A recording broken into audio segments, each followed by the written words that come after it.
2. Roll it. Are we rolling? Yeah, we're rolling. We're rolling. Perfect. Okay. Good evening, ladies and gentlemen. If there are any of you out there watching, that's still to be determined. This is Passing Notes. And here's your host for tonight, Mark.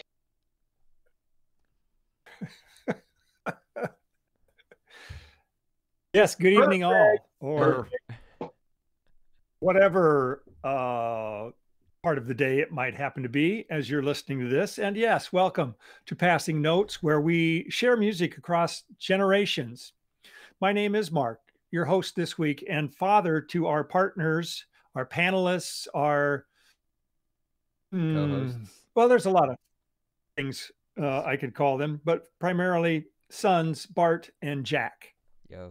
Before we get into this week's playlist or album or whatever it may be, we will reveal momentarily. But first, let's look back at last week's pod and our comments. Jack. Before we get into that, I want to ask a question for the viewers at home and for Jack. Well, first of all, Jack, are you familiar with Dana Carvey? No. I would say, and I again pose this question to listeners at home, does Mark have a bit of a Dana Carvey look going this evening? Especially with the glasses. I'm getting a little bit of Turtle Man vibes. Anyway, back to Jack. Okay. So, last week's podcast was The New Abnormal by The Strokes. You can watch that on YouTube, Spotify, or pretty much anywhere else you listen to podcasts. Woo, that was a hot one. And all the other episodes as well. We are going to look back at some of the comments left on the YouTube video. If you would like to have your comment heard, leave a like, subscribe, and leave a comment down below this episode. Well, there's no guarantee we're going to read it. You know, we got to keep it PC here. Sure. So true. Nothing too explicit. And absolutely no memes. Don't you dare meme those comments. No memes. No funny comments. Please don't. Starting off, Jaders says, if anyone's interested, the Strokes have a podcast where they chat with the producers of each album, including Rick Rubin, about each album. Also, if anyone is interested in general about the alt-rock music scene in the early 2000s, Strokes, yeahs, Interpol, I can't recommend the book Meet Me in the Bathroom enough. Thank you, Jason. Love the book recommendation. I did listen to one episode of those that unfortunately was recommended to me the day of the podcast. And of course, right after I finished that episode, I saw the Rick Rubin one and I didn't even get into that hardly at all. So I didn't get to see the Rick Rubin one, but yeah, those are okay. I mean, they makes everybody just seem like an average dude. I mean, the other interview with Julian definitely did, but I'll have to check that book out. That sounds interesting. I like all those bands. Interpol's one I haven't listened to in a long time. I need to go back to them. Thank you, J. Dot. Shout out, one of our loyal listeners. Maybe our number one fan. Our only loyal listener. EP says it's very interesting. Gotta start with one. EP says it's very interesting to see others' perspectives on one of my favorite albums from one of my favorite bands. Great episode. Looking forward to next week's podcast.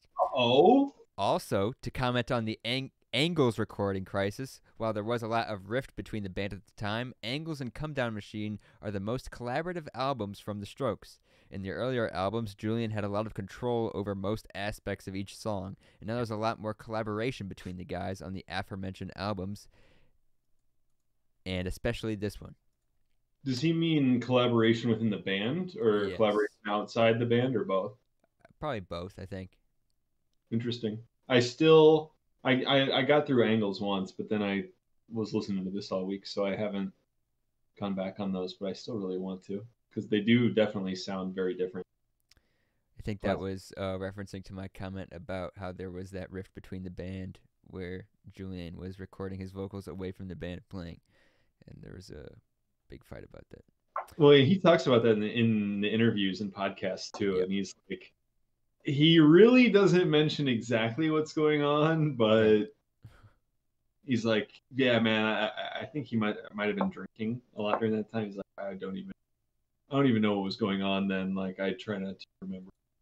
Sure. Like, it was a really weird time, man. It was a weird Jaslyn says, good episode. Smiley face. Enjoyed the mention during bad decisions. Thumbs up. In reference to her not liking bad decisions. Another Jaders comment.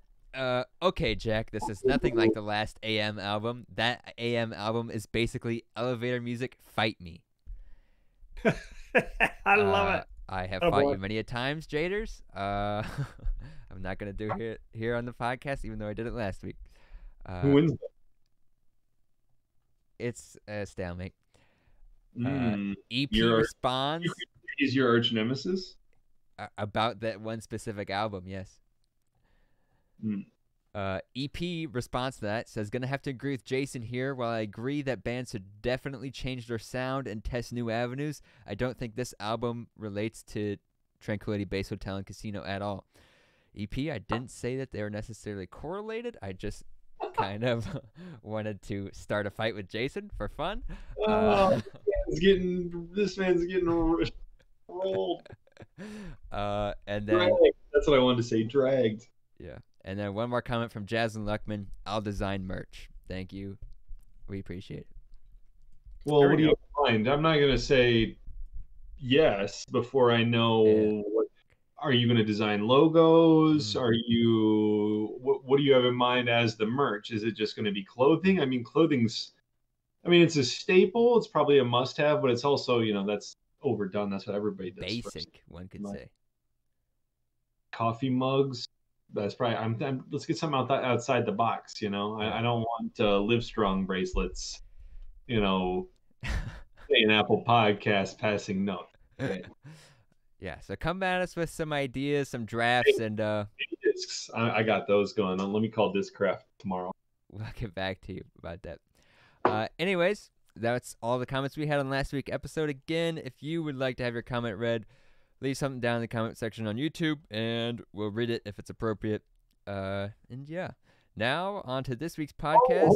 I love that. Hey, just want to say thanks to everybody who commented. Yes, thank you. I think I'm not sure. I don't check all of them, but I think the other videos only have like 1 or 2 comments a piece, if any, right? So, awesome to see that. I guess not necessarily the audience is growing, but at least the interaction. So, and I think that's what makes it fun, when you're sharing it with other people, or that's you're at least experiencing something with other people, and everybody's reacting to it, responding to it differently. It's cool. So we appreciate you guys. Let us know what you think of each podcast in the comments. Please do. And respond to you in kind. Now, on to this week's podcast. Take it away, Mark. Oh, hold on. Sorry, one more thing. Another thing. You know me. See, this is here. The human speed bump. You can cut this out if you. Hey, I like that nickname. Actually, I like that. I think we gotta you gotta leave a little bit of a pause after every sentence, because I'm trying not to interrupt. But if you don't give me a chance to say something before you go to the next thing, then I can't talk ever. So just give it a second, and I won't talk. Maybe that's intentional. Maybe I don't want you to talk ever. Well, too bad. Okay. Let me talk or I'm out. Can't chain me. Challenge for listeners at home. I would like to know, I can tell I'm doing it right now as I'm asking this question. Is there anything that any of us do that, something that we say all the time during the podcast, like ums, us, knows, likes, that kind of thing?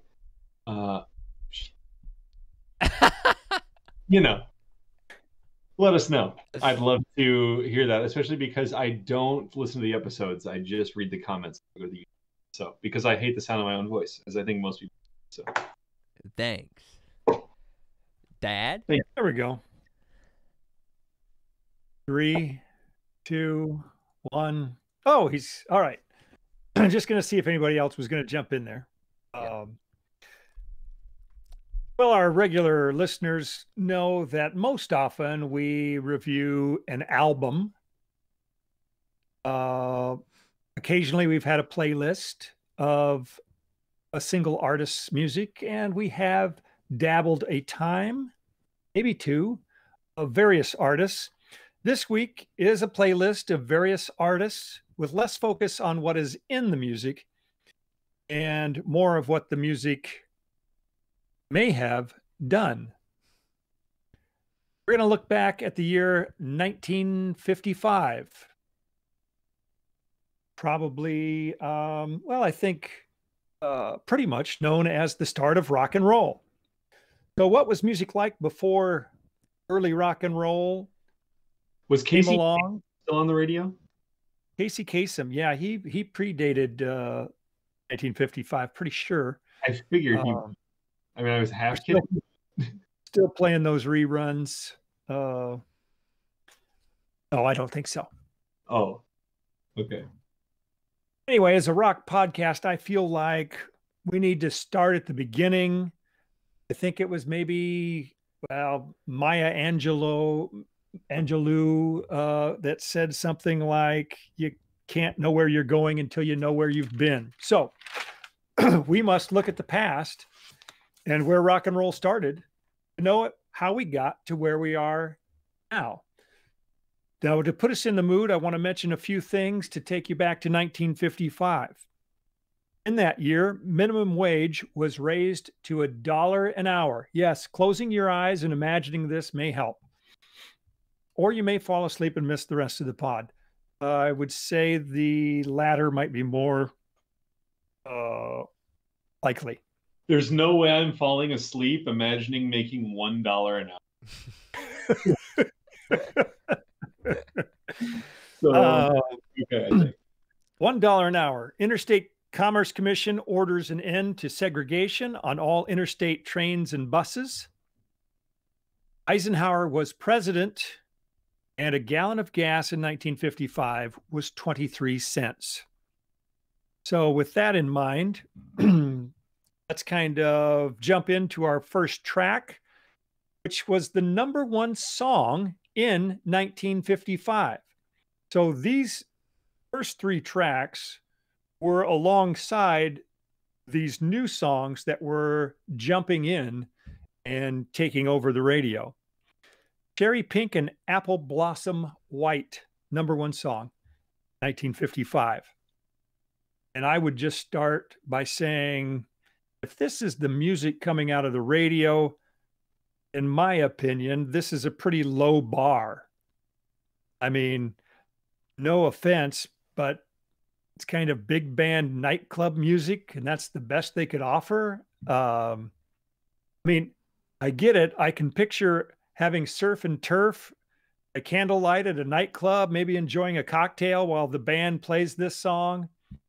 As a standalone musical offering in my living room, I don't get it. I kind of like it a little bit. Yeah, I honestly couldn't disagree more. Yeah, it's kind of banging of a tune. I think it's funny where you often see this with songs that have no lyrics. They can make the most creative title ever that doesn't really make sense.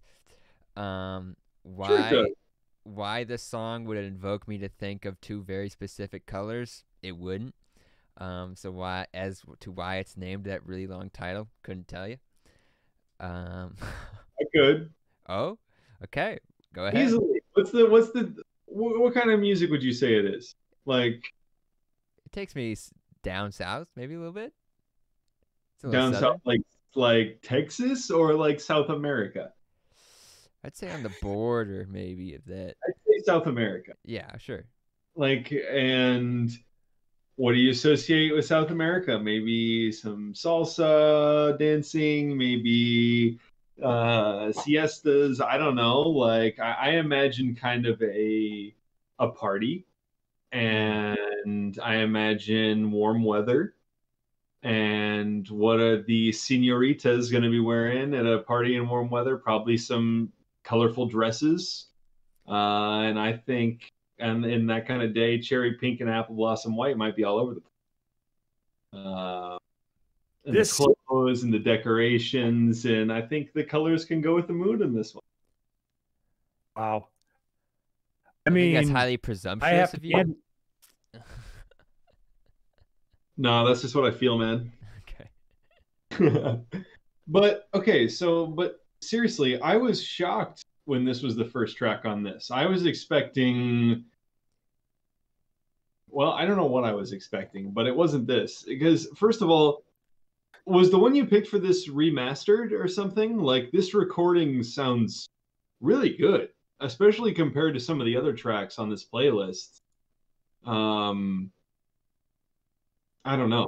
It just sounds really clear for that long ago, and I don't know why that would be. But I mean, I agree with you in that hearing that this was a #1 hit is strange, because it's like, this is something that like almost everybody loved, you know, that they got the most airplay. That's kind of wild, because I really do see it as a great at home, just kind of a mood, you know, it's a relaxing, chill song. And I mean, for people at home who haven't listened to it, I mean, do we need to describe the song a little bit? Maybe not. I guess if you got the playlist, you were listening, right? But because we're not trying to get into the music too much. But it's hard to imagine the #1 song on the radio not having any lyrics, no doubt. Sure, yeah. So about the sound quality, the song did come out, it looks like, on the album in 1958, but the version that Dad has is from an album from 2006, so it probably is a remastered version. But I don't think that hurts our argument at all. Well, let's also talk about corporate music versus new rock and roll labels and how they were recorded. I mean, Sun Records, you're talking about, you know, a little room. At times, people are using cardboard boxes to bang out a beat. Whoa. You know, why are we getting to Sun Records yet? We haven't even gotten to rock and roll yet. We're still in the first 3 songs. Just explaining the differences we've touched on. Why does this not? I mean, would you say this guy is kind of like a corporate label kind of guy, like who's established and has like made hit songs before at this point? Yeah, that's all there was prior to the rock. Okay. Oh, okay. So that makes a lot of sense then, because I was going to say one of the points as we get further down is that, to me, the rock songs, I don't want to describe them as grunge, but they sound grungy. You know, like the way they're recorded. And I was wondering if it's because maybe they were low budget, they couldn't get into recording studios, didn't have the equipment. I didn't know what it might be, but I mean, that makes a lot of sense already. And the only other thing I'd really say about this one is, I think the timing of you picking this for this podcast is maybe a little bit ironic or serendipitous, just because I think that this song and this style is getting sampled a lot more in the last decade or so, especially in the last 5 years, to where something like this doesn't sound as old as maybe some of the other songs on here, because similar stuff to it is coming out now. All right. The biggest takeaway for me is I find it hilarious that Bart imagines a brightly colored dress, and I'm thinking a chewy steak when we hear this song. So why is it a chewy steak? Yeah, what? Because I said, I picture hearing a band at a nightclub having Surf and Turf by candlelight. Okay. And that's not usually the best steak. Okay. All right. The next track was Yellow Rose of Texas. Why don't one of you two start rather than me on this before I do my rant? Okay, I'll start. This track, you want to know how you know a song's old? Listen to the first few seconds of this song. With a snare opening like this, you know it's old as dirt. Old as dirt. And then when the voice comes in, this MF sounds like me and the Fratters serenading the rose to some sorority chick that one of our brothers just got engaged to. Like a bunch of dudes just, the yellow rose of Texas is the only one for me. Whew. This is a corny MF. And actually, I don't know if I mentioned this. I learned this one in that same elementary school music class that I learned Swing Low, Sweet Chariot in. And then now I can't help but wonder if this thing's been in the curriculum since it was created. Like, I'm just imagining being 7 years old in 1950 and being able to sing my favorite radio hit in music class. Too funny, man. This song is trash. Okay, I wouldn't describe it personally as trash. I think it's definitely more of what I thought of when Dad prefaced last week that the first 3 songs were the shit that was on the radio before rock and roll. I think this is probably more what I was thinking. Not that I think it's shit. I first say. All this dirt, emphasis on the dirt. And by the drums, were you talking about the military drum roll? Yeah. Yeah. I mean, the harmonizing, cool. We're marching in the Alamo, boys. Yeah. I mean, that's what that sounds like. It's kind of cool. I like the, whole harmonization of boys, bunch of men standing stiff as a board singing. It's always kind of funny to watch, especially when you find out that, like, before rock and roll, most of the white guy music was all just ballads, and they just stood there sliding, shifting their weight from foot to foot the entire time, and that was entertainment. It's kind of funny to just think about, like, that was like on the TV. Anyways, yeah. Yeah, how lovely. A march. That's what I want to hear. The song itself is putrid. So all of Texas, Texas had to love this. Texas is bigger than the country in their minds. They're their own country in their mind. If they're going to love it. So, oh yes, the whole nation should be interested in my yellow rose of Texas. No, I'm not. So yeah, the song is putrid. Roses? Who wants yellow? I don't know. Red or not. But listen, folks, it's the lyrics. If you really think about this, this is historic. It's actually the first lyrical throwdown. Did you catch that? He says, "You may talk about your Clementine and sing of Rosalie, but the yellow rose of Texas is the only girl for me." Snap, he is calling these people out, slamming their women in favor of his. I mean, in 1955, this was the equivalent to calling those other women hoes. Or maybe not. I would say maybe he doesn't get women, so he'd rather fuck the road, is what I got from it. Whoa, whoa, whoa, whoa. Oh. Maybe it's a bit of an early incel, Mitch Miller. Trying to get the bloom off that rose, are you? Did he say Rosalie, right? Yeah. Couldn't you thought a name a little bit like farther away from Rose? Well, I think he really is calling bitches out. Like, hey, Clementine, Rosalie, get your little petty selves away from Rose and me, Rosalie. Well, have you heard of the song "My Darling Clementine"? Yeah. Oh my darling Clementine. Anyway, classic. He's referring to other. He's referring to other songs about women, so you can sing about these women, but it's "My Yellow Rose of Texas." What's Rosalie? Well, I don't know. I don't know who Clementine is either, but. Well, the Clementine song, I'm saying, like, what's the Rosalie song? I don't know. Predates me. Listeners, maybe some help, comments next. No, he's I feel stupid if I was. Anyway, let's keep it moving.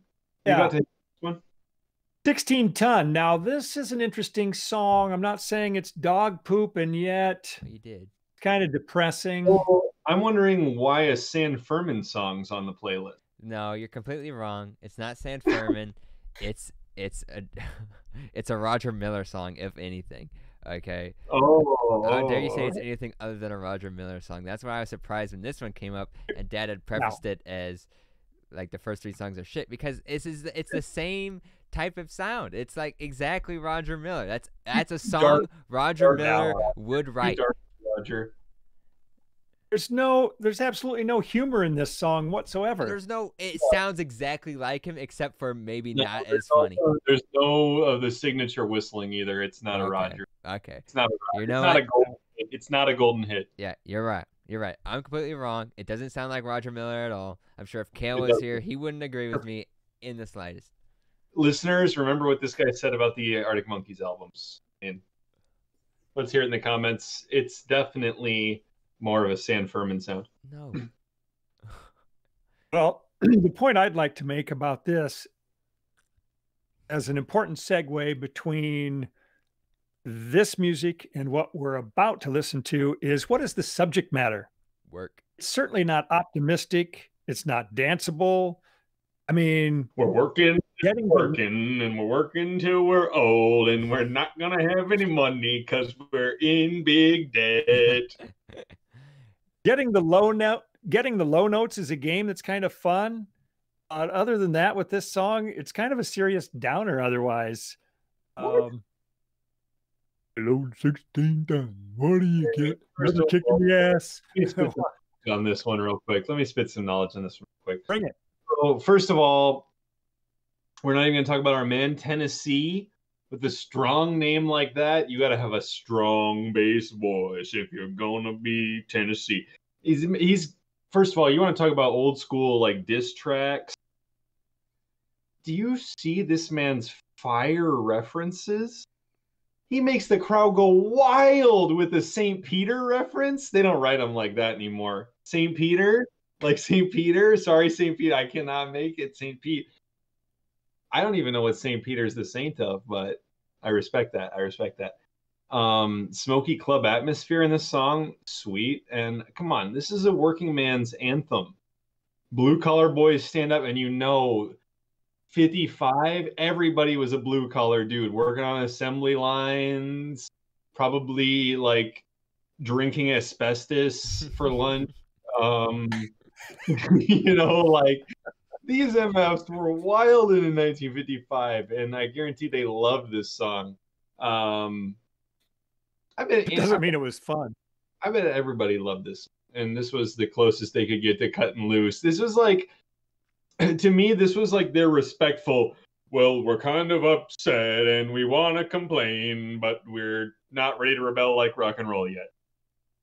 So this is the best we're going to do. Yeah.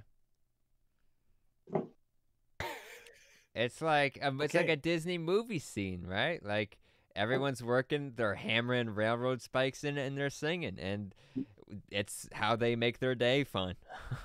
I mean, it's got to be fun. Gang.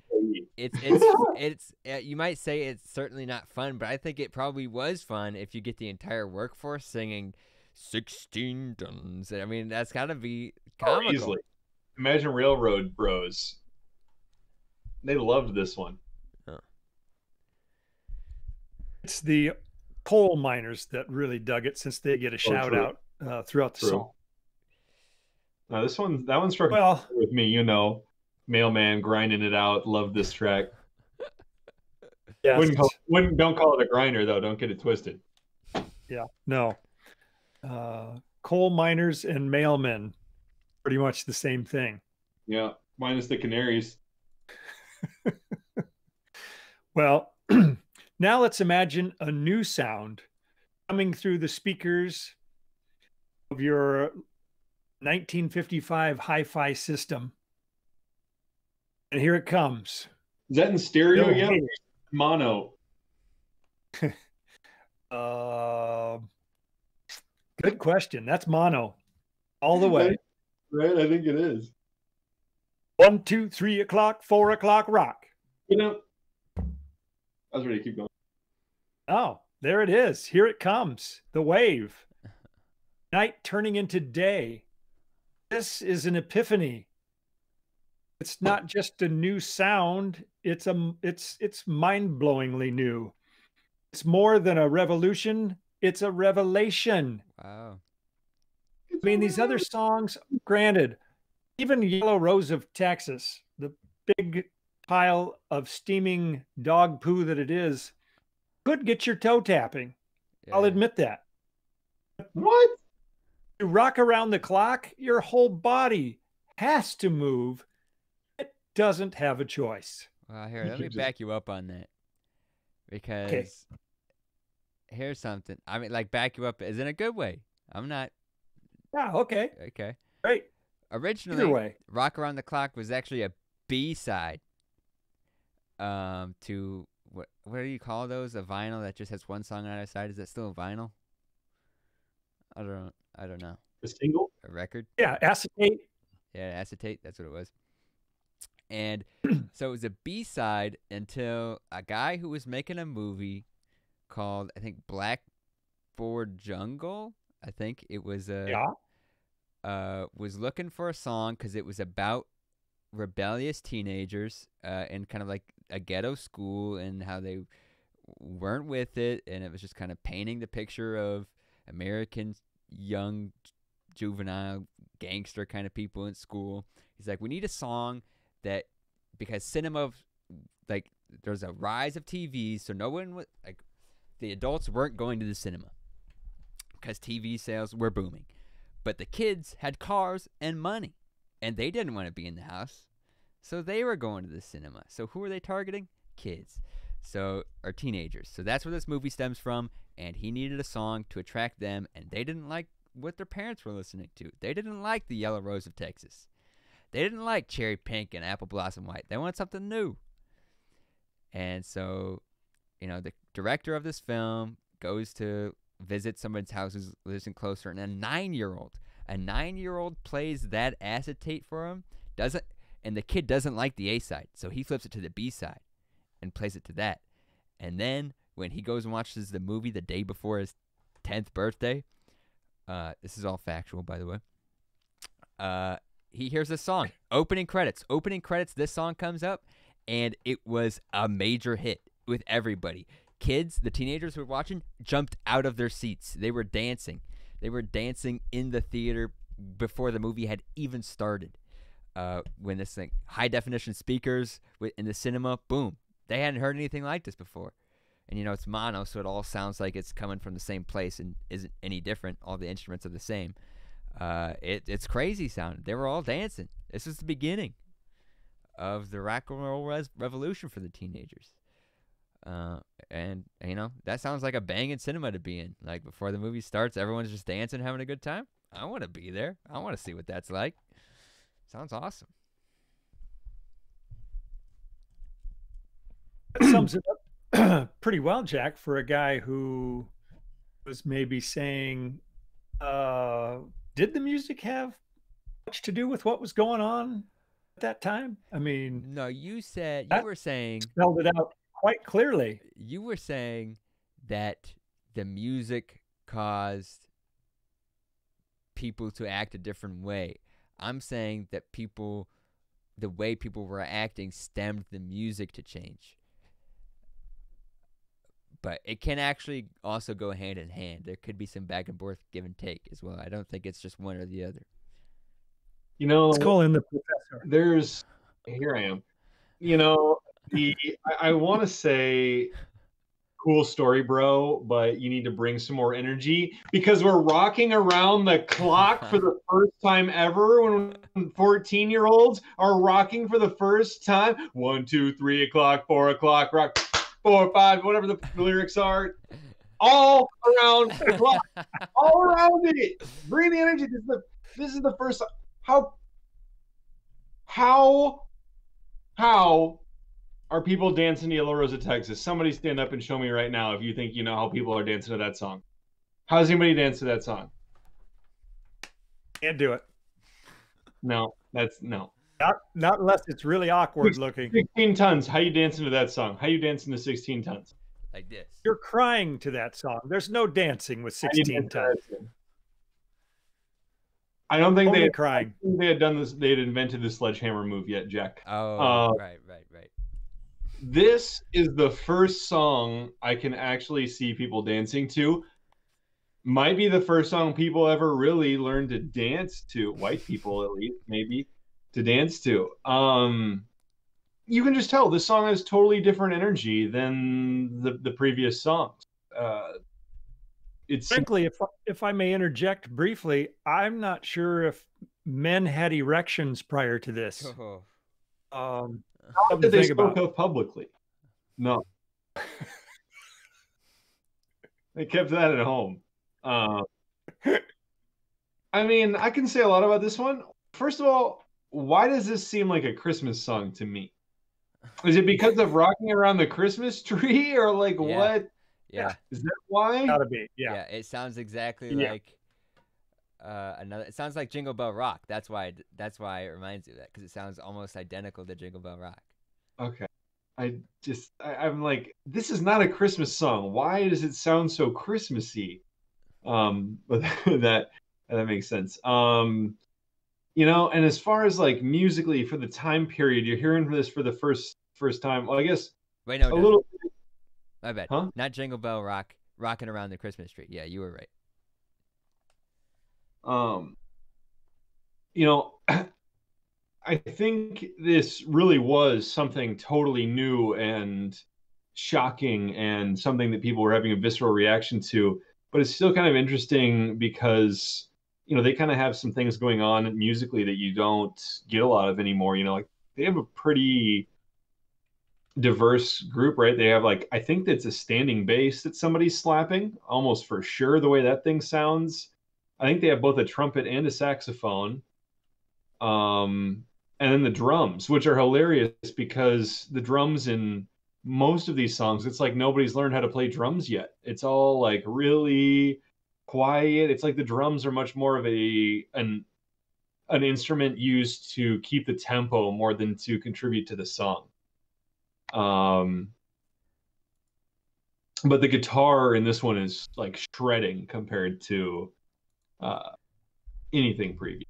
So that at the very least is stark. Yeah, I'm so sorry to have to contradict myself twice. It doesn't sound like either of those songs that I just mentioned. With the song I actually thought it sounded like was hang on. He still doesn't know. You make them do the research. Is Stray Cats Rock This Town? Which I, for some reason, it makes me think it kind of, that's a Christmas song too. Yeah, that's what I'm saying. It sounds Christmassy. That's why I thought about that. I think it's maybe something about the guitar sound in those songs. Yeah, it goes. Yeah,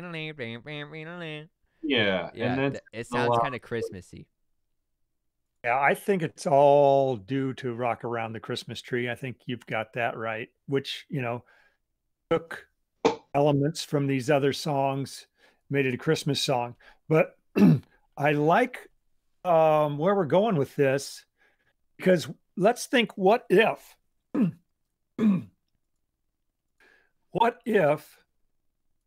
Rockin' Around the Christmas Tree came out first, and that was the first rock song?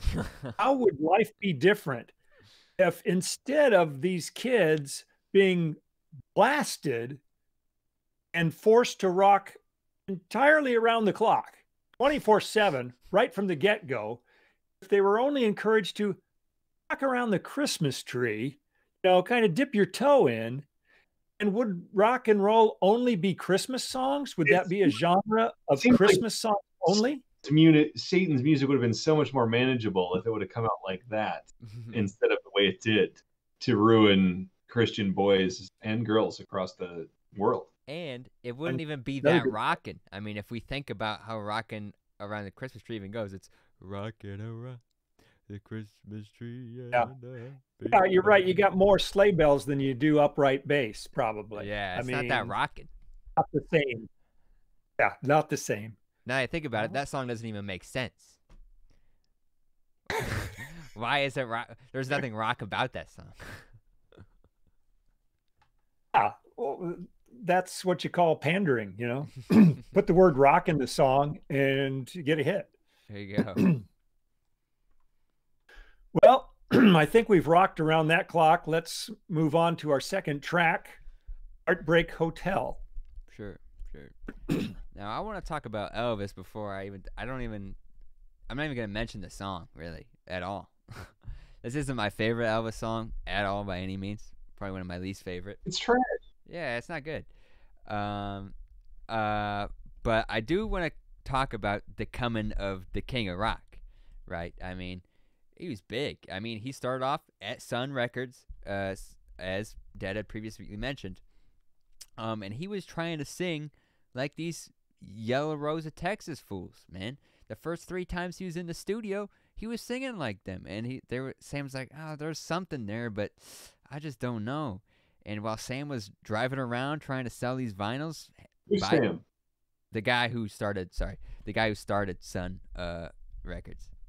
He was on the radio and he left and went to Memphis. Sam who? Huh? Sam who? I don't remember his last name, bro. I watched a documentary like just 2 hours ago. Sam out like you know this man on a first name basis. Sorry. I just watched a documentary like an hour ago. This guy? Okay, the Sam, the owner of the starter of Sun Studios or Records, whatever. He was recorded them 3 times. He's like, there's something here, but not quite. So there was no record. And then once Elvis and his gang who were performing and playing the instruments thought they weren't recording anymore, they started just like kind of goofing off, singing.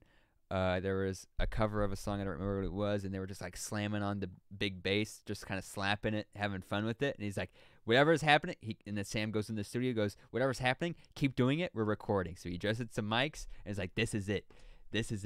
And then that's how Elvis came to be. He was young. People thought he was black because he was singing. The cover was an actually black song, but nobody could tell if he was white or black. And then he got on the radio, and they asked him what high school he went to, and that's how they knew he was white, because they were so segregated that they knew from what high school he went to. And then apparently all the girls liked him because he wore baggy pants and did the hip movements, and you could see his genitals flopping around. Big guy. I don't know about that. But yeah, he was pretty big down in the South to start, and then there was a different claim to the crown here that we'll get down to later, who claimed he was the king of rock and roll when Elvis wasn't so widely known up in the North just yet. But that was the rise of Elvis.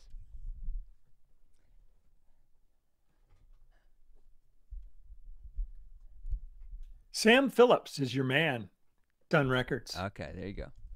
There we go. I'm actually a little bit confused by this one. First of all, this sounds like we're recording somebody on karaoke night. Is what this recording sounds like. I mean, little echo on there. Trash, yeah. I mean, the recording quality is trash, is what I mean. I mean, I'm not saying the actual song is. I personally don't like it, but so was this this? I mean, you picked hits, right? So this was an Elvis hit. Oh yeah. This was not his. Oh yeah. First hit, was it? Oh, his first one was "That's All Right, Mama." That's the song. Doesn't ring a bell. That's the song. That was the cover. Yep, that was the cover. No, That's all right, Mama. Yep, that's all right for you. Yep, and he didn't write that one. That was the cover that got him big. Apparently, they played that on the radio for the first time 14 times in a row because they kept getting calls in. So I guess to me, this song seems way more, I'm going to say in period, than the previous song. Like, we've got kind of a lounge singer vibe sound, which I would argue is similar to 16 Tons. There's not a ton of accompanying.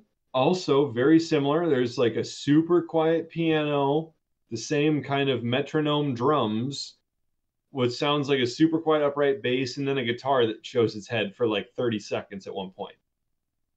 But I mean, I'd say it's super similar to that, and it's not like Elvis is winning Masked Singer with this performance. So I guess I'm confused why. To me, this one doesn't seem as mold breaking. Is it Is it the lyrical content, or what is revolutionary about it? That's a terrific point. And when we get into some of these other songs, part of early rock and roll was lyrically, there's some real trash, right? I mean, it's all about the beat and this and that. I mean, you talk about Tutti Frutti. I mean, there's no lyrics there worthwhile. It's vocal gymnastics and pounding music. This is an example, and maybe it should have been Jailhouse Rock or something else, but Elvis exploded so big that everything he recorded became a hit. And if everything is rocking around the clock, Heartbreak Hotel is a little emotional touchstone. The Echo, Lonely Street. I mean, Heartbreak Hotel's crowded, but you can still find some room. There's some emotional stuff in that one that is bound to touch some teenage angst, for sure. Yes. Is it exciting next to Rock Around the Clock? Is it as exciting as that? No. So from that standpoint, certainly, maybe from a playlist deal, part of the reason I picked this one was because it was also 1955 or 6, and I didn't want to get out there in 7 or 8 with Elvis, 57 or 58 with Elvis stuff yet. This is chronological. Yeah. So that's a piece of it too. Well, and I'm not saying it was a bad choice. I was just, as far as like, kind of considering the exercise, I think you kind of explained it and made a good point in just saying that Elvis was so massive at the time, it didn't really matter what he sounded like. But I would still say, like, in my personal opinion, this sounds much more like not straying too far, not playing too dangerously from what people were used to at the time. You weren't blowing people's minds with this track. And that might have been part of his huge appeal. Maybe he had wider appeal because some of his stuff wasn't as, I want to say offensive, but wasn't as far off the beaten path for young adults to like. Yeah. Or even beyond that. But the biggest piece of this is really that Elvis has arrived, this young man from Tupelo, Mississippi, possessor of one of the greatest voices this world has ever known, throwing a pelvic thrust, and popular music was forever changed. And I do say one of the greatest voices the world, because some of the greatest singers are typically opera singers, professionals, academics, whatever would say opera singers be the greatest vocalists, and several opera singers will say they think Elvis. Enrico Caruso, Placido Domingo said, "Oh, if there was one voice other than his own, he wished he had. It was Elvis's." That's saying something. He has a register where he can go. I don't know this. This is me reading these people who do know these things. He had a very wide range and could effortlessly go from his low range to his upper range. That is difficult for most people. And he displayed it effortlessly, his phrasing, etc. It's big. He was a natural. That do it for Elvis? Yeah. I think we keep it moving. All right. Big fan. Big fan. Yeah, you're king of the King fans. In fact, when you're talking about our commentator, EP, all I could think of is, what is Elvis doing commenting on our pod? Well, and to the people at home who don't realize it, this is a guy who probably has every album Elvis has ever made, maybe on CD, maybe every Elvis CD available at least. He also has a golden ornament on his Christmas tree of the king holding his guitar, in a rocking out pose that spins independently 360 degrees on the spinning 360-degree tree. So, it's still the king. He's rocking around the clock. And around the Christmas tree. And he's rocking around the Christmas tree. Absolutely. So, I mean, wow. Let the people know, let it be known. And, of course, it was also sung to us in lullabies growing up, etc. Big Elvis, big Presley fans over here in the Hanson genealogy. Yeah, we get it. All right, our next track is Blue Suede Shoes. It's another 1, 2, 3 open, which I don't know, this is like a staple of rock and roll music. You start with counting off and boom, you got a smash on your hands. Rockabilly on this one, wouldn't you say? I'm so glad you mentioned that as we dive into the original. You just stepped on my J's, don't step on my J's. We're back to 50s rock after our Elvis Heartbreak Hotel stay on vacation. And you're right. This had to be like a signature move. Like you had to have an intro back in the day like that. Everybody had a line. You had to open the track hot. And this is one of those, 1, 2, 3 o'clock. There's one for the money. That like everybody's got a wham bam baloo bam, whatever crazy thing you got. You gotta have something. You gotta bring some fire, and it laid the groundwork for drops of today, like DJ Ill Will, your wifey's favorite DJ. It's like gotta get something out there, let the people know who you are, and Mr. Worldwide.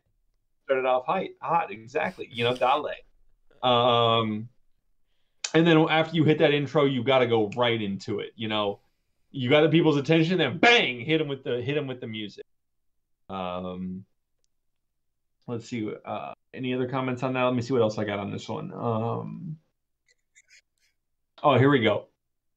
So we're talking about imagining 1955. You're at home, Jack. Let's say you're 13. You got a Game Boy Advance, probably. You got a Nintendo DS, probably. Not in 1955. Well, but you're 13. Imagine you being 13 with a DS in 1955. Okay.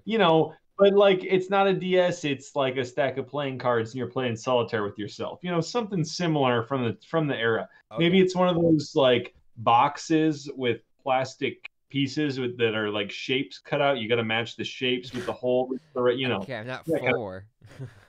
Well, that had to last a long time back then. They didn't have a lot of options. Maybe it was one of those horses, like horse heads on a broomstick. I don't know. Oh, okay. I was playing Cops and Robbers. You're sitting at home, killing time because you're kind of bored, right? Okay. You're sitting at home. Your lanky ass is probably in a chair, an oversized chair, with your head over one arm of the chair and your legs of the other arm, sitting in it sideways, doing whatever you're doing.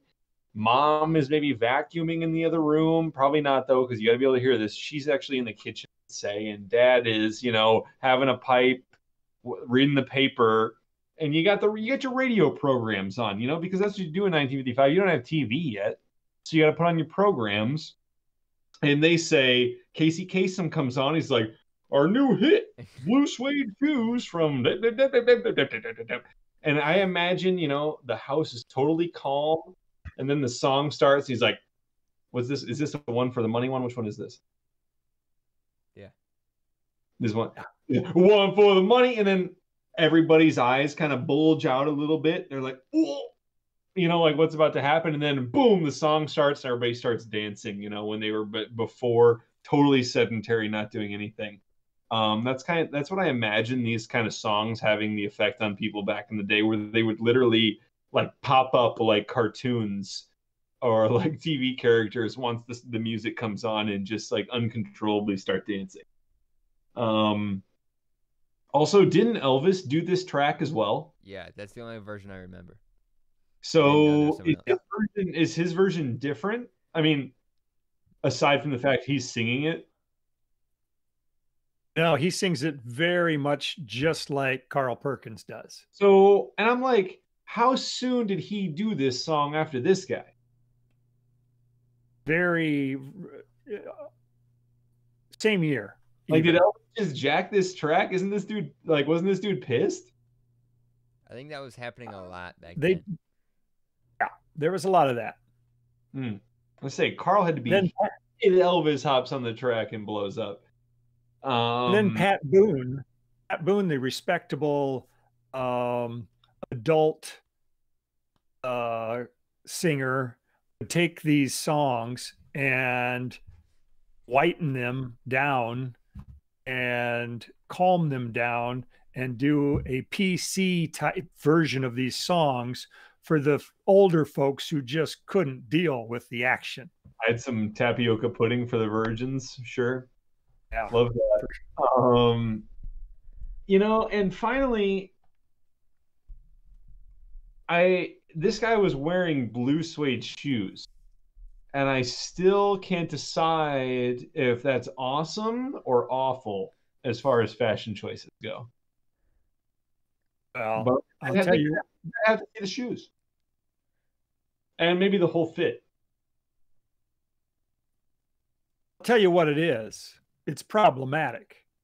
I mean, if you've had suede shoes, you know they're problematic. This is an everyman kind of issue that anyone can identify with. Yes, that you get a spot. If it's raining, they get a spot on them. Oh, no. Suede. If it's raining, you don't wear suede. You didn't expect a thunderstorm rolling in real fast, and now your shoes are ruined.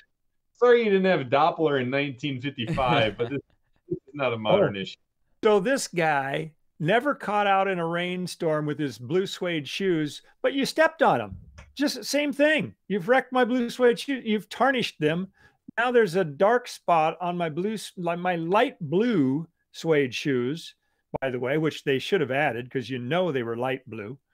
And they're wrecked. So this is kind of an everyday problem thing, not like 16 tons. I mean, a lot of people can't identify with that. They're not loading 16 tons every day. Blue suede shoes, you bet. You wrecked my shoes. Hell no. 1955, way more people are relating to 16 tons than they're relating to blue suede shoes. Only if they're in Tennessee. The poppers in the street, they don't have a pot to piss in before they have blue suede shoes in 1955. These MFs still remember the Great Depression, bro. Yeah, well, there's coal mines all over the country. I don't think so, but you can get blue suede shoes out of the Penny's catalog. And with that, Great Balls of Fire by Jerry Lee Lewis. No. Okay, Jack wants to move on. As a guy who's owned a pair of tan suede shoes, I'm going to say I had no problem only wearing those on occasions where I knew that they were not destroyed. And they stayed pristine until I decided I'm not going to wear these ever again. You wouldn't wear them to a dance party, crowded ballroom, get stepped on. Good. Wouldn't worry about it. I got Great Balls of Fire. Feet like Devontae, dude. Jerry Lee Lewis. This song, a densely packed ball of energy. It's under 2 minutes, but high intensity. If you're dancing to this, you're exhausted at the end of 1:56 seconds. It's the euphoria of new young love. This is just a tiny rock and roll powerhouse. If it had been any longer, it'd be too long. Yeah, for this song, I'm not going back to the 50s. I'm going to stick right here in the 21st century. Being a fan of Top Gun, what can I say about this song? I mean, it's just stellar, man. Listen to this song. Yeah. I mean, it's awesome. It's so great. Right now, the dude's name is avoiding my brain. Who sings it? In Top Gun, the character's name? Jerry Lewis.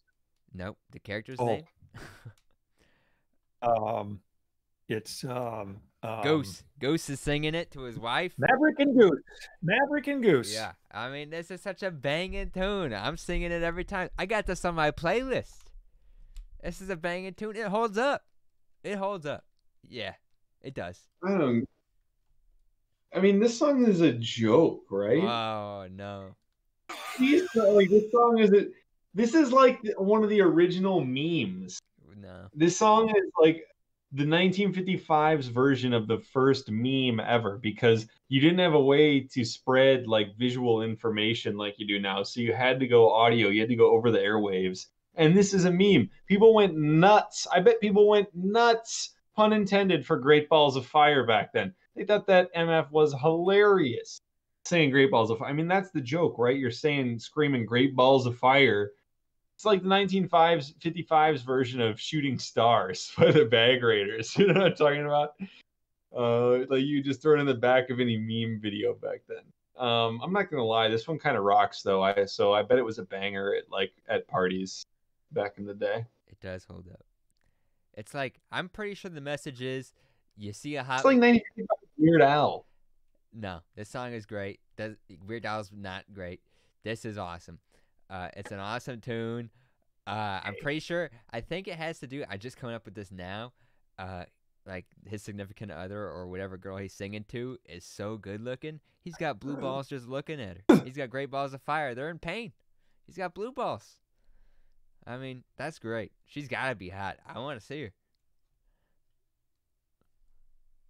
Well, it gets awkward right now because it wasn't long after he recorded this song that his popularity dried up because of a little controversy after he married his 13-year-old cousin. A little bit of a problem, little PR problem for Jerry. And then they wouldn't play his music so much. So you're right. It may have just been overwhelming and he had to marry his cousin, 13 or not, cousin or not. Too hot. But how old was that? Huh? How old was he? 20s something. Okay. Too old. So, say like 17, 18. I mean, all right, but all right. Yeah, Jerry's lit things on fire. All right, I don't want that take on camera. That's still not all right. Still not all right. I take it back. I take it back.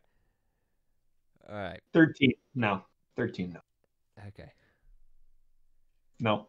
Yeah, we get it. No. Peggy Sue. Peggy Sue. Peggy Sue. Peggy Sue. Yeah. Peggy Sue. Peggy Sue. Buddy Holly. Buddy Holly, life. Jerry Lewis's career was short-lived. Buddy Holly's life was. But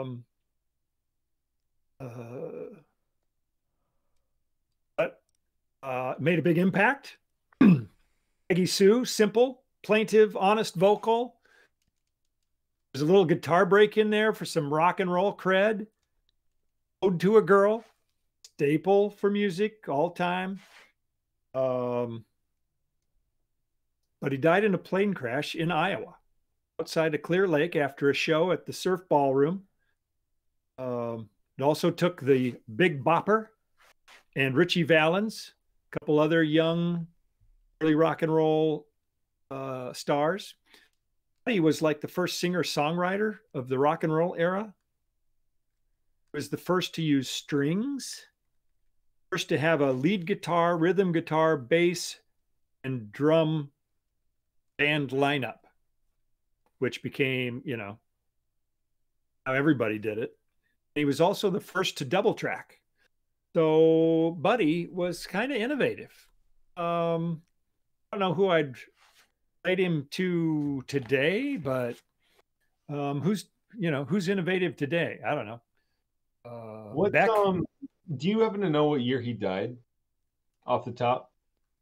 Yeah, 1959. So 4 years after this. Because I'm wondering, because I mean, that's really cool, everything you're talking about, but I don't really hear a ton of that innovation on this track.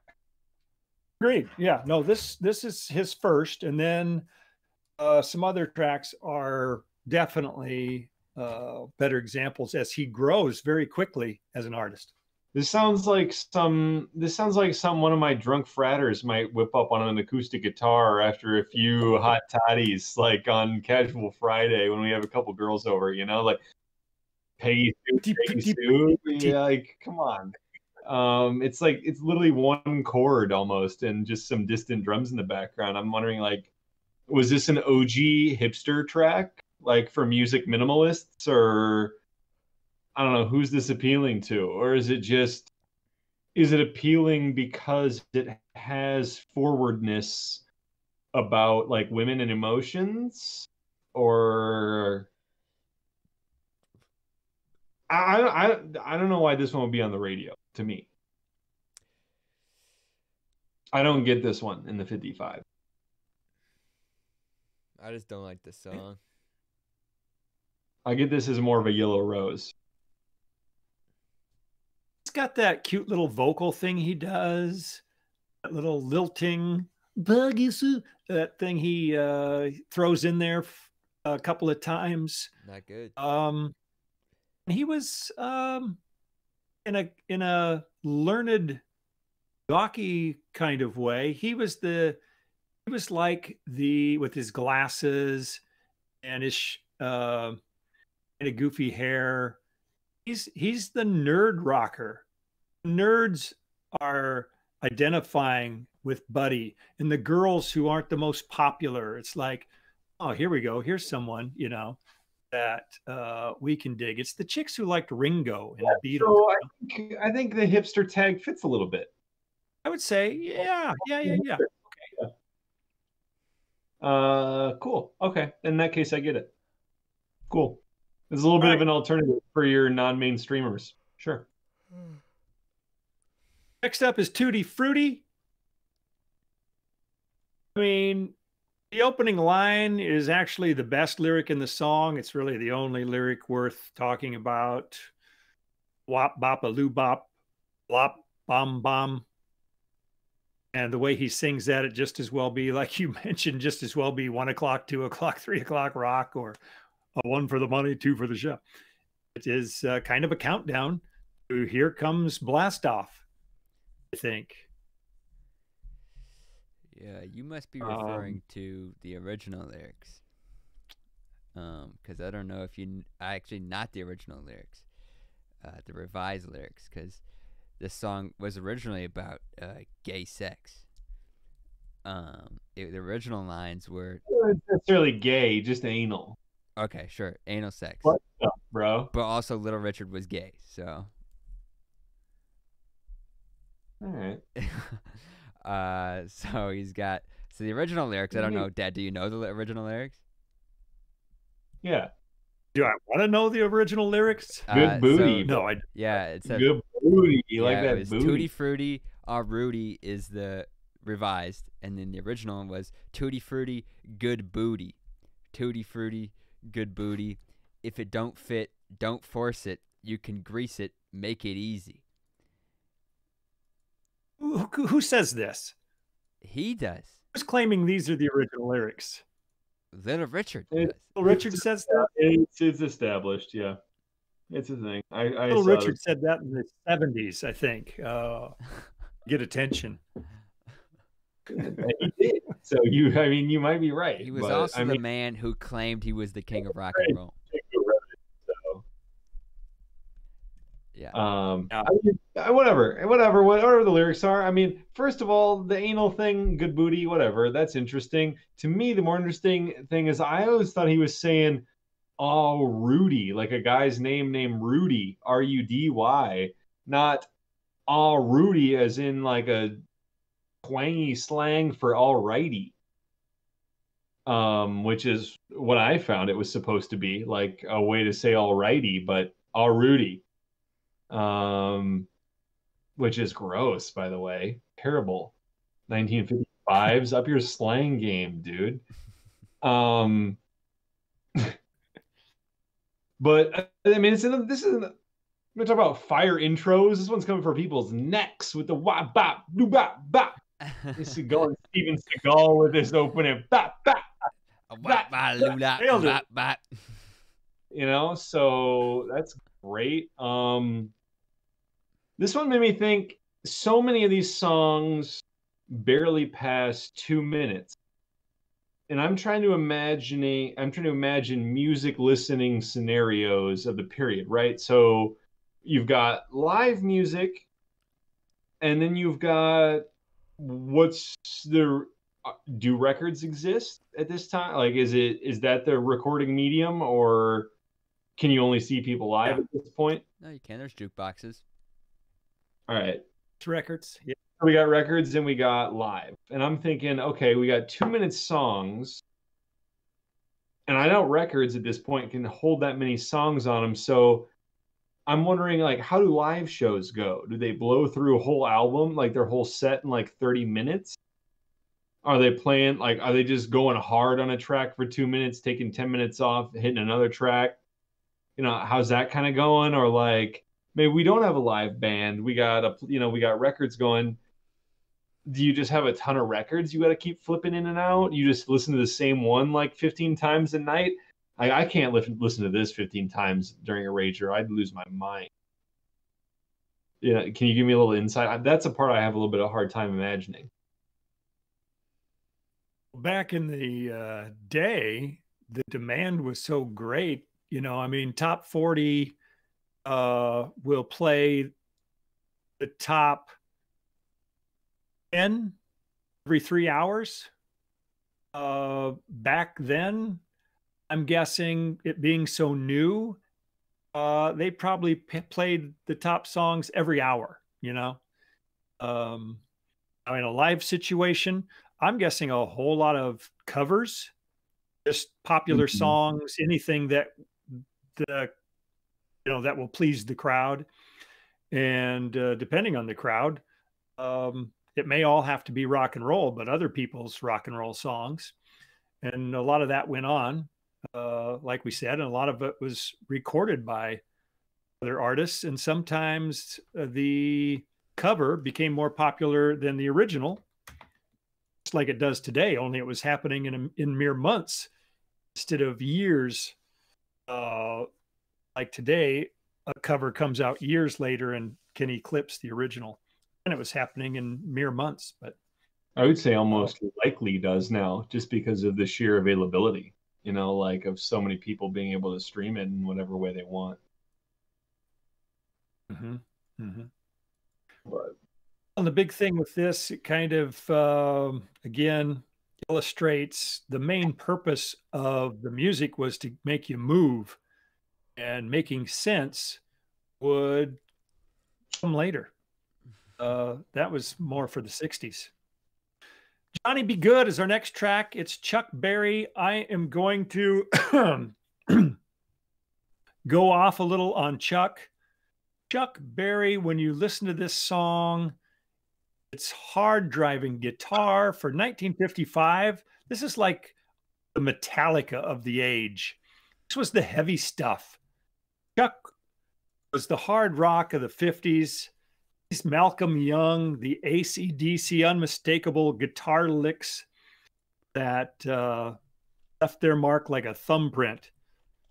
No one played like Chuck Berry. He was the godfather of guitar licks. So hooky, and they have stood the test of time. It's, as well as any music that's over 70 years old, believe it or not. Johnny Be Good is a banger. I have to agree with you. And I wrote banger in my notes, believe it or not, for this one. And that might not sound like surprising and may sound like a joke to a lot of you, but to me, that's actually kind of a big deal, because I can respect and I don't know, appreciate what some of this old music has meant for music of today, and all the people it's inspired and sampled and all the changes that it's made. But a lot of times I just don't like it, or I might like it a little bit, but I get sick of it really, really quickly. And I don't know, this one is just undeniably, I'm not going to say it holds up completely. It's still not something that's going to make a regular rotation for me, but I don't know. It definitely still stands up. And you're ripping people's souls apart with the guitar in this one. I mean, this man was wild. When you say hard stuff, that's what I imagine, is that the guitar is like nails on a chalkboard for some people who are used to the Yellow Rose of Texas. This song makes me think, we were talking about live bands earlier, and I'm imagining, I guess maybe this is not the right, like this is an unrealistic imagination, but I'm imagining, there being a lot more live bands at events, at smaller parties that today would maybe just have a Bluetooth speaker, and maybe that's silly to imagine that. But I do, and it just makes me think, it would have made such a crazy difference on how good the band you had at your place was playing these tracks, like compared to today, where it's like you get what you get because you're streaming the recording. I don't know. I'm imagining like an era where live music was so much more important, and that's really cool. And I'd imagine so many of these songs, especially these banging rockers, I had to have crowds going nuts back then, just ape shit. Yeah, no, as ape as those crowds could be. I mean, they probably weren't used to an unleashed, like going primal yet, but they're working towards it. As it was shown in the movie Back in Time. Remember this from you mean that? Back to the Future or Back to the Future? Yes. Sorry. Oh, okay. I was like, Back in Time. I don't know that one, Pops. That was the follow-up. That was the follow-up. No, that was Back to the Future too. There's a third one. Yeah. It was a movie. It was a sequel to that. Back in Time? Yeah. Are you thinking of The Land Before Time, the dinosaur show? No. Back to the Future 3. And I think I know that because you and my mom had multiple VHS sets of it that ended up with us in the post. Because I had both of them in my basement for 15 years growing up, but I don't know shit. Look it up. Anyway, yeah, let me pass this off. Somebody else. Yeah, no, I think you're completely right about live music. I think Elvis's first gig was at the opening of like a grocery store or a hairdresser or whatever on the back of a pickup truck. So I think you're completely correct with saying that live music was a lot more evident and wasn't for so much like it was more evident for like smaller things, like they would, or at least like you could make a reputation off it. Like you could be a really good live band, and that would be a big deal. Sure. Yeah, and Chuck Berry kills it. Apparently, he's got a really big personality. I think they described him as when he was playing guitar, he was actually hitting it. He wasn't playing it because of just the personality he was displaying while playing it, and he was just beating on the thing. He was dancing around. I was watching some clips of him, and man, he was killing it. And Johnny Be Good, he just hits you with every note is a word. I mean, especially in those verses. You can play it like the guitar, like a ring of a bell. I mean, every note is a word, which is a thing that we have seen hasn't been here, except for maybe like Great Balls of Fire. But if you look at like Blue Suede Shoes, it's step on my blue suede shoes, right? It's a little bit slowed down. Not every note is a word, which was not the way for Johnny Be Good and Chuck Berry. He was very in your face with a lot of lyrics. I mean, he tells a story within that first verse about Johnny Be Good. Sure. Which is awesome. I mean, yeah, classic rock song. It's awesome. Let's move to our next track, Wake Up Little Susie, the Everly Brothers. I would just start by saying that guitar opening, that's hard acoustic guitar. Acoustic, they're saying we still rock. And of course, the Everly Brothers are known for their otherworldly harmonies. Oh my! Subject matter. Keep going. Keep going. Okay. Subject matter. It's kids' problems, of course. Probably happened to one of you two. Fell asleep at the movies or somewhere, whatever. And you're way past curfew. Coming home that late could only mean one thing. Well, It's a bad movie. You don't want to talk about it. You think we've experienced it. I think you experienced one of those with me. I think you remember a certain significant other of mine who might have given us a little bit of a headache, given you guys one. Maybe you remember, maybe you don't. Maybe you, if I said, think of a spice, if you need to remember, does that help? Yeah. That reminds me of. I laugh when you were talking about the Everly Brothers because, like, I know them by name, but I couldn't tell you any of their top tracks. My first comment on the song is, are these guys harmonizing? Or is it one guy recorded over himself? I wasn't sure because I knew, or I guess I didn't know. I figured this was about the time when if you wanted to do cool stuff like that on a song, you literally had to record it like separately and then like layer them over each other on a, I mean, I don't know exactly how it worked, but you would like record the tracks over each other for like separate things if you wanted to layer them. And so I was like, well, that's some next level shit. If this man's recording himself and like with the harmonizing himself, like that's sick. But I should have known Everly Brothers. Of course, it's two bros, and then your first line is they're known for their harmonizing. Okay, well, that explains all that, you know. Also, this is hilarious. This is another 1955 meme. This is a meme that the teenagers went nuts for. Are you kidding? The old school. Oh no, we fell asleep. What are our parents gonna think? This one had to be a hit with the teens. And, I think when it comes down to it, that's kind of what defines pop music, right? Is like, what do the kids love? I don't know. It's a little bit repetitive for me to imagine it being a hit, but at the same time, I think that's kind of what people were used to, was something repetitive. So I don't think this was probably too bad for them. Their goose is cooked. Best line in the song. Yeah. I heard that one. How quaint. Multiple times, I believe. But then again, the whole song might have lines that aren't individual. Any thoughts, Jack, on the Everly Brothers? No, not really. Phil and Don and Phil. They're okay. Okay. La Bamba. Brothers hitting you with a DP.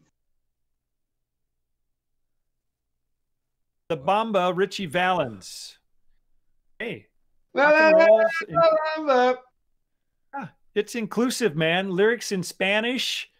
It's a major hit, a Chicano star. I mean, 1955. I see you. Another guitar heavy hit. Pretty much guitar and the wood block. I mean, that's pretty much the song. Yes. That is heavy, man.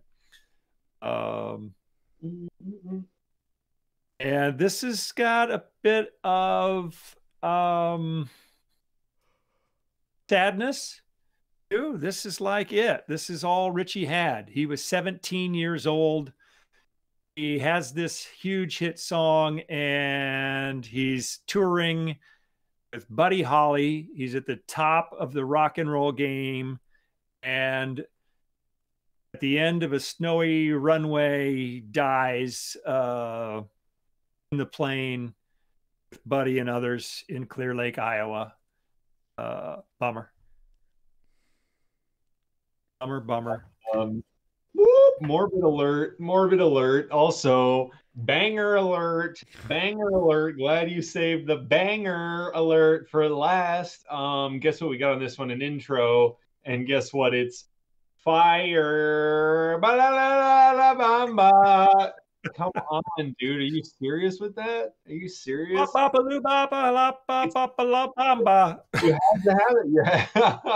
You had to have that iconic opener. You had to have it. He nails it. When I imagine this song in 1955, I imagine it as one of the original songs white people tried to dance to and embarrass themselves. But you know, who am I kidding? That was probably the first song they ever tried to dance to. So, yeah, this one's great. I still like this song. And honestly, what's with all the South American music in 1955? We got this. You open with it and you finished with it. By the way, good on you for that. Love your, I don't know if I want to say thematic. Just way to wrap it all together. You know, way to tie it all. You really tied the room together like a Lebowski rug with the finish now with this one. You know, delicious, really nice. This is the best song on the playlist probably. You know what we ought to do is we ought to come up with the definitive 1955 or 1950s rock song intro.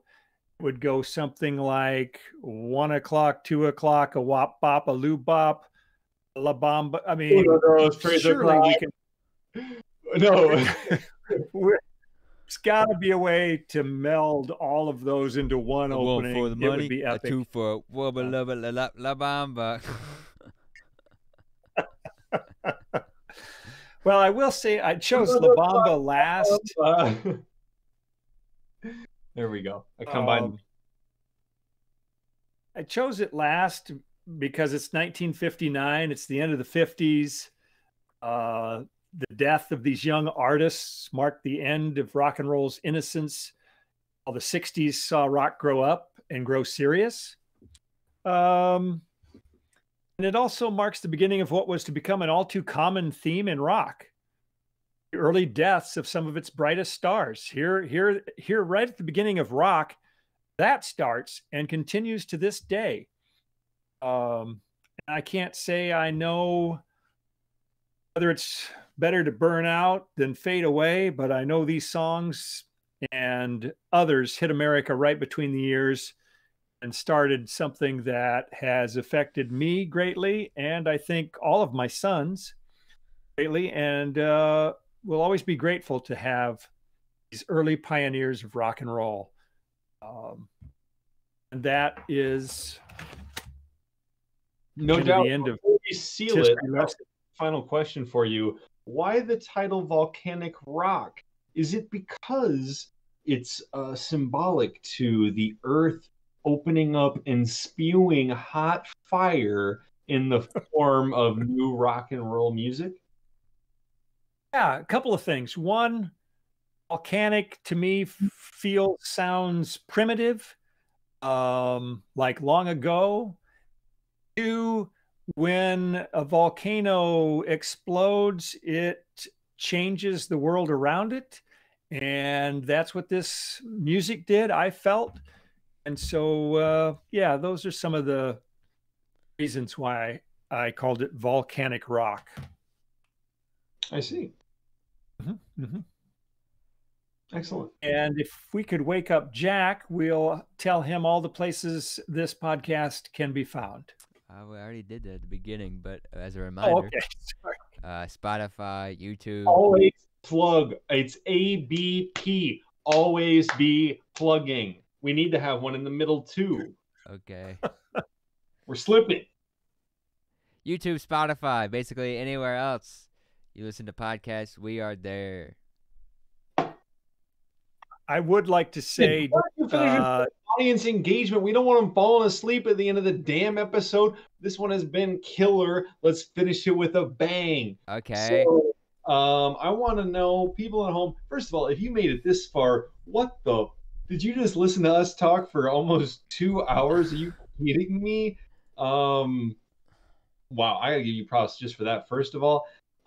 Second of all, did you listen to this playlist too before you listen to this episode? I'm dying to know if anyone actually did that, because that's so cool. And I don't know. I mean, if you don't want to talk about how your listen went, that's fine. But if you did it, please say so in the comments because I want to know. And if I feel like if you listen this far, you might be somebody who listened to this track. So, yeah, just please satisfy my curiosity. And if there's somebody out there who listened and watched this, let me know.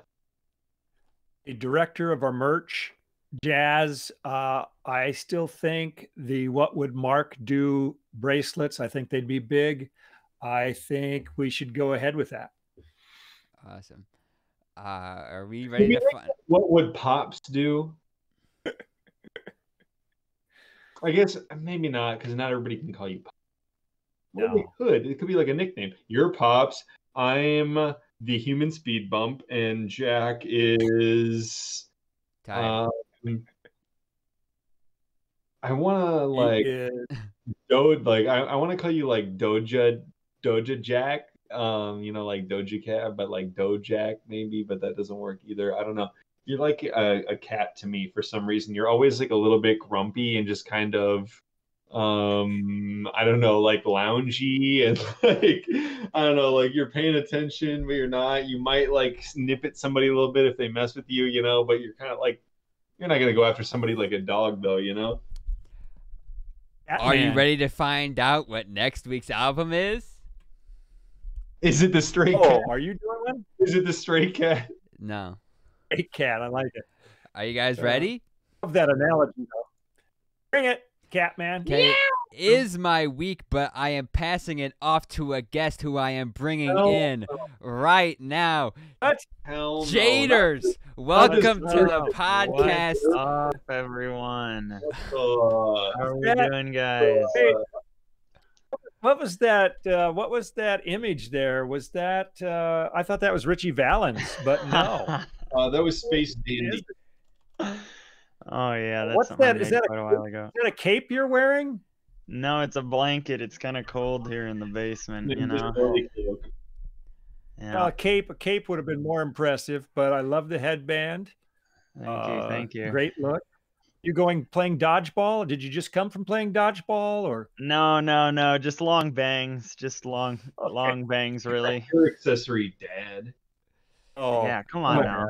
All right, let's stop judging this man for the various accessories he's wearing. Yeah, you'll have plenty of time next week. Just questions. I'm just asking. I want to learn about this guy. So J Dot, I hope you don't mind if I call you J Dot. I don't mind now. Screen right now, but you're still, even though you're frozen, you're wearing a Star Wars blanket. Love to see that. Are you a Star Wars guy? I mean, I am a Star Wars guy. Yeah, I am. Love that. And your favorite movie in the series? Episode 3, probably. Yeah. So I know people might not like that. People might like Empire Strikes Back or Rogue One, but Episode 3. I'm with you there. Wow. Okay. I respect that. I don't agree. I think it has a good payoff. It pays the prequels off pretty well in the end. So yeah. So what do you got for us this week, boss? I'm excited. This was one of the most difficult decisions to make. I went between so many different albums. I've been listening to a lot of my favorite albums. I wanted to go with something maybe people didn't know, but I know Mark is always harping on things that don't have hooks and the way certain things sound. I want people to like what I bring to the table. Don't cater to him. I'm not just catering to him. It's one of my favorite albums recently. It's relatively new, 2017 indie pop / dream rock. It is Anti-Socialites by Always. I've linked I guess on YouTube, just the album itself. On Spotify for once. I love you. Yes. So it's 10 songs. I think it's just a little over half an hour. It should be. I think it's a really nice listen. I think it's super catchy and really original. And I fell in love with almost every song the first time I listened to it. I was trying to think, if you guys got a week, I know you do deep dives on these, but still it's just about a week. So I'm hoping people like it and Oh, that they haven't necessarily heard about it. So I'm gonna Tremendous. pound this one into my brain with a sledgehammer all week. So, can't wait. First of all, I just have well, I actually have a lot of questions because you know me, but I'm only gonna ask one because I don't want to. Yeah. So, I'm curious, as somebody who's I think watched multiple episodes now, right? Yeah. I've watched, I think, pretty much everyone that Jack has put up on the thing. Yeah. Okay, I love that. So I'm curious, whose taste would you say you're most similar to?